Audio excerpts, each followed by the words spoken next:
अच्छा, जब आप लोगों को आवाज आ रही है?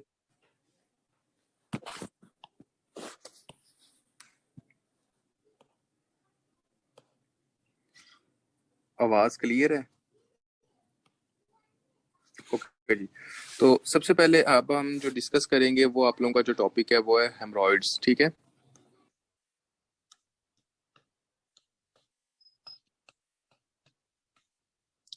देखिए, एनल कनाल की डिजीज में से क्वेश्चन लाजमी आते हैं आपके। तकरीबन तकरीबन एनल कनाल की जो डिजीज है वो 5 to 6 हैं। और मोस्टली हर डिजीज में से पीएमसी के अंदर क्वेश्चन आया हुआ होता है। तो आप लोगों ने इनको फुल करना है। ठीक है। जहां से एमसीक्यू आता आएगा या पहले आया वो वो मैं साथ साथ आप लोगों को बताता जाऊंगा। आप लोगों को पता होना चाहिए कि हेमरॉइड्स होते क्या हैं। बेसिकली हेमरॉइड्स जो होता है ये हमारी ब्लड वेसल्स का एक स्पॉन्जी लाइक स्ट्रक्चर्स होता है। ठीक हो गया। ये जनाब आपकी एक तरह की रेक्टम से एक तरह के बाहर निकलना शुरू हो जाते हैं। ठीक है। आप ये कह सकते हो कि ये आपका एक तरह का वस्कुलर स्पॉन्जी लाइक स्ट्रक्चर होता है। वस्कुलर। इसके अंदर आपने ये कहना है कि हाँ जी जनाब ये वस्कुलर स्पॉन्जी लाइक स्ट्रक्चर होता है। ठीक हो गया। उसके बाद ये इसके अंदर होता क्या है, आज जब आपकी ब्लड वेसल्स जो होती हैं रेक्टम की वो बहुत ज्यादा डायलेट हो जाती हैं तो उस वक्त जो ब्लड होता है वो रेक्टम से बाहर निकलना शुरू हो जाता है। इस कंडीशन को हम क्या कहते होते हैं, एक तरह का हेमरॉइड्स कहते हैं। हेमरॉइड्स के अंदर बेसिकली है कि आपने कहना आपकी ब्लड वेसल्स होती हैं, आपकी स्पॉन्जी लाइक ब्लड वेसल्स होती हैं जो कि आपके रेक्टम के थ्रू प्रोट्रूड कर रही होती हैं, जो कि रेक्टम से निकल रही होती हैं। इसकी टाइप्स होती हैं, किसी टाइप के अंदर ये रेक्टम से नहीं निकलती, कोई ऐसी टाइप होती है जिसके अंदर ये रेक्टम के थ्रू प्रोलैप्स कर जाती हैं, कोई ऐसी टाइप होती है जो कि रेक्टम के थ्रू प्रोलैप्स और फिर दोबारा खुद ब खुद वापस जा सकती हैं। इन सब टाइप्स को हम एक तरह का फुल डिटेल के अंदर डिस्कस करेंगे। तो सबसे पहले अगर कोई आपसे बंदा ये पूछता है कि हेमरॉइड्स क्या होते हैं तो आपने ये कहना है कि ये वस्कुलर स्पॉन्जी लाइक टिश्यूज होते हैं या स्ट्रक्चर होता है जिसके अंदर जनाब आपकी जो वेन्स होती हैं वो क्या हो जाती है, एक तरह की डायलेट हो जाती हैं। जब आपकी वेन्स डायलेट होती हैं तो उसके नतीजे में दो चीजें हो सकती हैं। आपने कहना spongy vascular spongy like structures, veins dilate हो जाती हैं। तो जब आपकी वेन्स डायलेट होती हैं तो इसके नतीजे में दो चीजें हो सकती हैं। कौन सी? एक चीज ये हो सकती है, देखें कि फॉर एग्जांपल ये आपकी ब्लड वेसल है। ठीक है। जब आपकी ये ब्लड वेसल है और जब ये अगर फॉर एग्जांपल ये डायलेट हो रही है तो इसमें से जो ब्लड होगा वो आपका एक तरह का बाहर निकलना शुरू हो जाएगा। ठीक होगा। एक ये साइन हो सकता है। नंबर टू जो साइन हो सकता है वो ये हो सकता है कि फॉर एग्जांपल जब ये डायलेट होगी तो ये जनाब आपके रेक्टम से प्रोट्रूड होंगी। ठीक है। तो आपने ये बताना है कि डायलेशन की वजह से दो चीजें मिलती हैं हमको। एक कौन सी चीज निकलती मिलती है हमें? एक तो फॉर एग्जांपल जब बंदा डेफिकेशन करता है तो डेफिकेशन के साथ क्या आता है, आपको ब्लड आता है। और दूसरा क्या हो सकता है, दूसरा ये भी पॉसिबिलिटी हो सकती है कि डेफिकेशन के बाद या डेफिकेशन के साथ जो होती हैं वो जनाब आपकी ब्लड वेसल्स भी प्रोट्रूड कर जाए, वो भी रेक्टम के साथ आपकी बॉडी आपके जो एनल कनाल है उधर से निकलना शुरू हो जाए। तो आपने ये बताना इसके अंदर दो पॉसिबिलिटी हो सकती है। ठीक है। आपने क्या नंबर वन आपने क्या कहना है?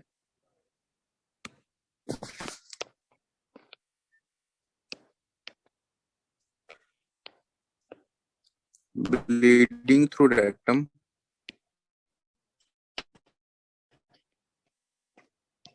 ड्यूरिंग डेफिकेशन, एक यही हिसाब हो सकता है। और दूसरा ये हो सकता है कि हाँ जी जनाब आपकी क्या हो सकती है, एक तरह की प्रोट्रूजन हो सकती है।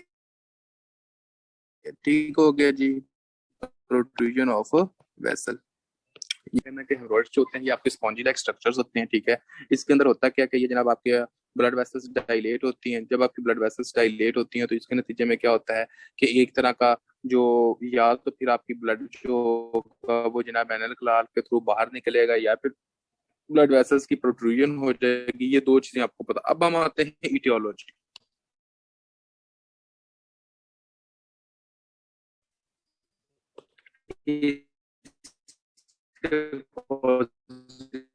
कौन कौन से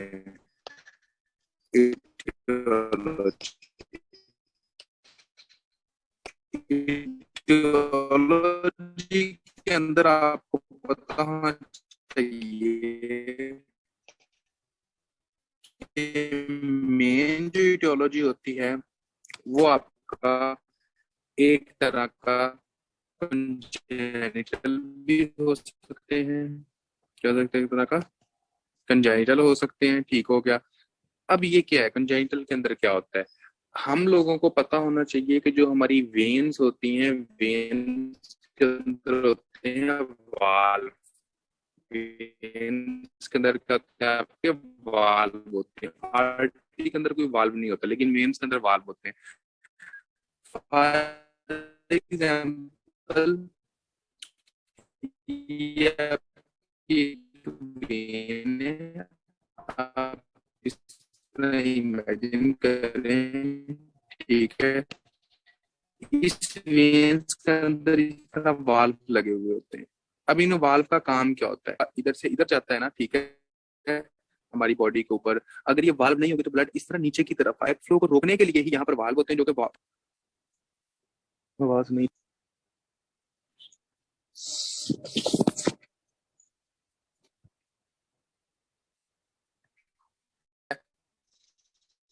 अच्छा जी, मैं चली वाल्व्स होते हैं, ठीक हो गया। वेन्स का ये काम होता है, ये देखें, ये आपकी एक ब्लड वेसल है ना, ठीक है, ये जब आपकी ये ब्लड वेसल है, इसमें से जो वाल्व होंगे इनका काम ये होता है कि फॉर एग्जांपल जो ब्लड ऊपर जा रहा है ना, इसको नीचे आने नहीं देना, इनको नीचे नहीं आने देना। ये वाल्व इस तरह हो गया, इधर से ब्लड ऊपर जाना है, ठीक है।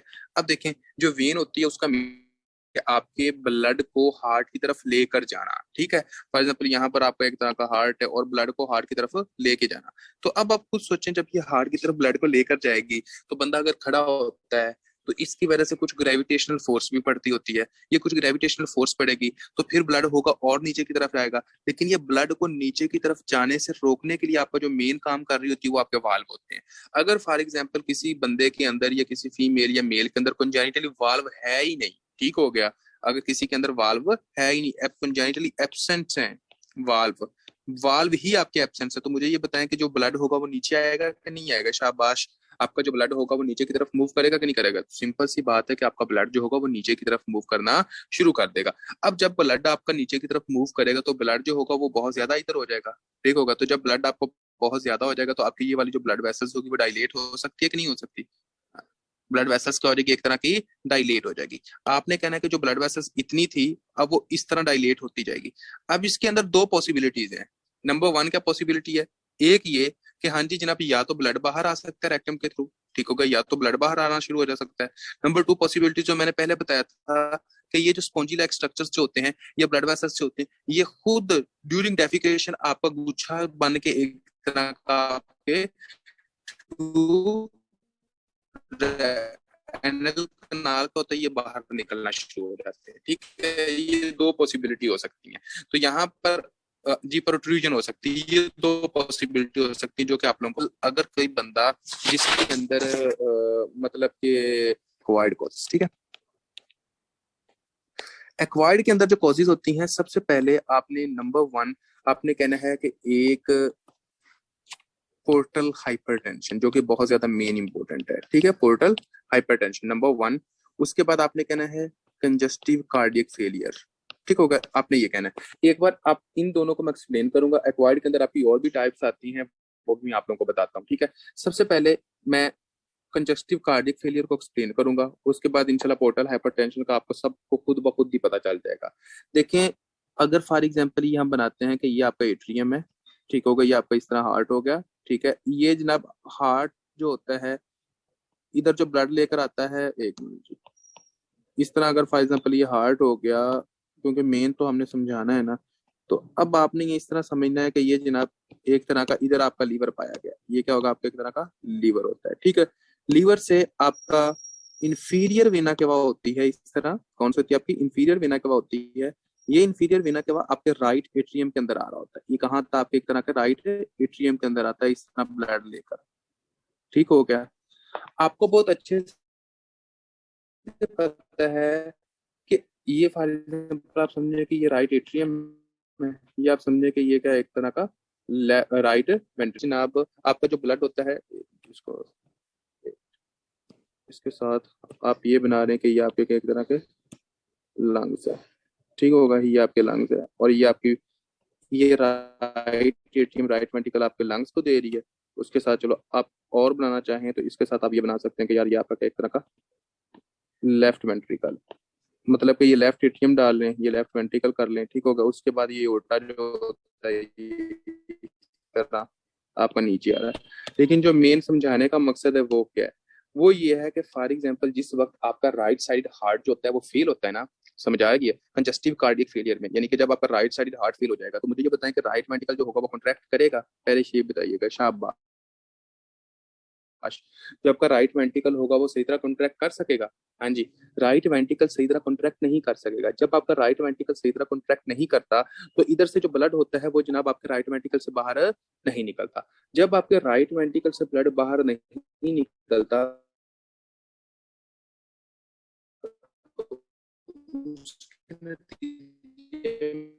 क्या होता है कि ये ब्लड आपके राइट एट्रियम के अंदर आता है। कहाँ आता है? राइट एट्रियम के अंदर आता है। अब ये राइट एटीएम से जो ब्लड होता है वो कहाँ जाता है? लीवर के अंदर जाना शुरू हो जाता है। कहाँ जाना शुरू हो जाता है? एक बात आपको इस तरह पता होनी चाहिए, दूसरा है कि हाँ जी जनाब, राइट वेंट्रिकल जो होता है वो पंप नहीं करता। जब राइट वेंट्रिकल पंप नहीं करता, तो जो ब्लड होता है वो राइट एटीएम के अंदर जाता है। जब ब्लड आपका राइट एटीएम के अंदर जाता है, तो राइट एटीएम से फिर ब्लड जो होता है वो वापस कहाँ आता है? आपका बैक फ्लो करके आपके लीवर के अंदर आ जाता है with help of inferior vena के बाद। ठीक हो गया? अब आपने दूसरी बात सोचनी है क्या, कि अब यहाँ पर ना लीवर आपका वाहद ऐसा एक ऑर्गन है जो कि जनाब आपके जीआईटी के सारे ब्लड ऑर्गन से ब्लड लेता है। क्या मतलब मेरी बात करने का? मेरी बात करने का मकसद ये है कि अगर फॉर एग्जाम्पल यहाँ पर स्टोमिक है ना, ठीक है, उसके बाद यहाँ पर स्मॉल इंटेस्टाइन है, ठीक हो गया, उसके बाद जनाब यहाँ पर इस तरह लार्ज इंटेस्टाइन हो गया, ठीक है, ये लार्ज इंटेस्टाइन हो गया। उसके बाद जनाब यहाँ पर अगर आपका पेंक्रियाज हो गया, ठीक है, उसके बाद गाल ब्लैडर के नीचे ये एक तरह का सप्लीन हो गया, यहाँ सॉरी गाल लीवर के नीचे गाल ब्लैडर होगा, और यहाँ पर अगर फॉर एग्जाम्पल सप्लीन हो गया, ठीक है। आपने जो बात करने का मकसद है वो ये है कि आपके जीआईटी के जितने भी ऑर्गन होते हैं वो सारे के सारे वेनस सप्लाई कहाँ जाती है? आपके एक तरह के लीवर के अंदर जाती होती है। कहाँ जाती है? आपके लीवर के अंदर। फॉर एग्जाम्पल आपने ये समझना कि हर आपके ऑर्गन की जो सप्लाई है वो आपके लीवर के अंदर जा रही है। अब एक बात को थोड़ा सा गौर कीजिएगा, ऊपर से ब्लड नीचे आ रहा है, ठीक होगा, इधर से ब्लड जीआईटी का ऑर्गन आपके लीवर के अंदर जा रहा है, तो आपके दरमियान के अंदर आर्गन कौन बचेगा जो दरमियान में पिसा जाएगा? शाबाश, ये बताइए। जो जीआईटी के जितने भी आर्गन होते हैं वो सारे का सारा ब्लड लीवर को दे रहे हैं, और लीवर जो है वो क्या है कि ब्लड जो होता है वो लीवर की तरफ वापस आ रहा है। दरमियान में कौन सा आर्गन बचा है? दरमियान में जो आर्गन होता है वो आपका लीवर होता है। ठीक हो गया? तो जब लीवर होता है, यहाँ पर आपका ब्लड प्रेशर जो होता है वो ज्यादा हो जाता है, और इस कंडीशन को हम कहते होते हैं पोर्टल हाइपरटेंशन।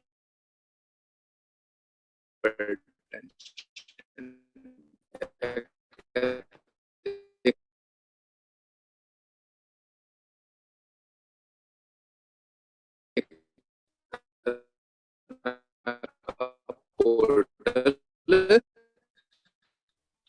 हाइपरटेंशन। अब मेरी बात को थोड़ा सा गौर करें।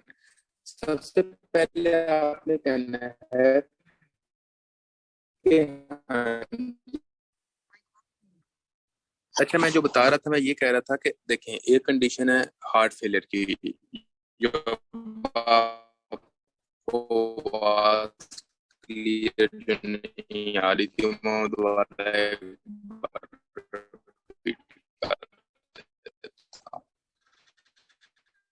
जब हार्ट फेल हो जाता है तो सिंपल सी बात है कि आपका हार्ट पंप नहीं करता। मेनली आपके राइट साइडेड हार्ट फेलियर, वो फेल हो जाएगा तो वो पंप नहीं के अंदर गया, ठीक हो गया। राइट एट्रियम से जो ब्लड होगा वो कहाँ जाएगा? आपका एक तरह का, आपने कहना है कि हाँ जी जनाब, इंफीरियर वेना केवा, और इंफीरियर वेना केवा से आपका जो ब्लड होगा वो कहाँ जाएगा? आपके लीवर के अंदर जाना शुरू हो जाएगा। अब मुझे ये बताएं कि आपका लीवर के अंदर ये प्रेशर डालेगा कि नहीं डालेगा? ये जो ब्लड वापस जाएगा, ये एक तरह का लीवर के अंदर प्रेशर डाल सकता है कि नहीं डाल सकता? तो आपने ये कहना है कि सिंपल सी बात है कि ये लीवर के अंदर क्या कर देगा? एक तरह का प्रेशर डालेगा। अब अपने ना इसको थोड़ा सा हम आगे लेके जाते हैं और आपने थोड़ा सा समझना है। फॉर एग्जाम्पल ये इस तरह हार्ट था, और उसके बाद ये जनाब आप एक इस तरह समझें कि ये जनाब आपका एक तरह का लीवर था, और उसके बाद आपने ये कहना है कि ये जनाब आपका क्या था? एक तरह का ये सारा हिसाब था इंफीरियर वेना का। इसको आपने कहना है इंफीरियर वेना का, इसको आपने कहना है कि हाँ जी जनाब, ये तो आपका एक तरह का लीवर होता है, और ये तो आपका एक तरह का हार्ट हो गया। ठीक है, अब जो बात समझने वाली वो क्या है, देखें, पहले हम नॉर्मल बिल्कुल आते हैं, बिल्कुल नॉर्मल की तरफ। कि नॉर्मल क्या होता है? नॉर्मल इस तरह होता है कि यहाँ पर जो होती है आपकी एक वेन होती है जिसको हम कहते होते हैं पोर्टल वेन। क्या कहते हैं? एक तरह का ये पोर्टल वेन होती है, ठीक हो गया। ये जो पोर्टल वेन होती है ये जनाब मिली हुई होती है आपकी सुपीरियर वेना के पास से। क्या मिली हुई थी? इधर तक आप समझे कि ये वाली जो वेन है इसको हम पोर्टल वेन कहते हैं, ठीक हो गया। ये पोर्टल वेन जो होती है ये किसके साथ मिलती है? आपकी सुपीरियर वेना केवा के साथ। इसके बाद ये ब्लैक में जो मैंने बनाई इसको आप कहो कि ये सुपीरियर वेना केवा है, ठीक हो गया। इस सुपीरियर वेना केवा से आपकी एक वेन बनती होती है जिसको हम कहते होते हैं जनाब आपका एक तरह का superior vena cava, sorry superior rectal vein, superior rectal vein, इसको हमने क्या कहना है? एक तरह का सुपीरियर रेक्टल वेन। अब ये सुपीरियर रेक्टल वेन जो होती है इसके बाद आपने ये कहना है कि ये जनाब आपका क्या होता है? एक तरह का ये मेजेंटेरिक में जाती है, ठीक होगा। ये क्या होती है? एक तरह की मेजेंटेरिक वेन। और ये जो मेजेंटेरिक वेन होती है इसके बाद जो ब्लड होता है वो कहाँ जाता है? आपके हेमोरॉइडल वेन में। कहाँ जाता है? आपकी एक तरह की हेमोरॉइडल वेन में। अब ये हेमोरॉइडल वेन बन गई और हेमोरॉइडल वेन के बाद यहाँ पर आपकी जो होते हैं वो क्या कहते हैं? एक तरह के वेसल्स होती हैं, ठीक हो गया। और ये जनाब आपका कहाँ होती है? रेक्टम के अंदर होती है। अब मेरी बात को थोड़ा सा गौर कीजिएगा। अगर फॉर एग्जाम्पल यहाँ पर जनाब बैक फ्लो हो रहा है, अगर यहाँ पर क्या हो रहा है? एक तरह का बैक फ्लो हो रहा है, ठीक हो गया। तो सिंपल सी बात है कि यार ब्लड जो होगा वो वापस आएगा। जब आपका ब्लड जो होगा वो वापस आएगा तो वो कहाँ जाएगा? आपने ये कहना है कि जब ये ब्लड वापस जाएगा तो ये जनाब आपका कहाँ जा रहा है? ये जनाब आपके लीवर के अंदर आ रहा है। क्यों? क्योंकि प्रेशर लीवर के अंदर आएगा। अब जितना प्रेशर आपके लीवर के अंदर आएगा उतना जो ब्लड होगा उसका उतना प्रेशर क्या होगा? एक तरह का उतना प्रेशर क्या होगा? एक तरह का ये पोर्टल वेन के अंदर होगा। जब ये पोर्टल वेन के अंदर होगा तो उसके बाद जो ब्लड होगा ये उतना ज्यादा कहाँ जाएगा? ये जनाब आपकी मेसेंटेरिक वेन के अंदर जाएगा। मेसेंटेरिक वेन के बाद ये कहाँ जाता है? आपकी एक तरह की हेमोरॉइडल वेन के अंदर जाता है। तो आप ये कह सकते हैं कि आपका जो ब्लड है वो बहुत ज्यादा मिकदार में आपके हेमोरॉइडल वेन के अंदर जा सकता है। ये बताइएगा शाबाश।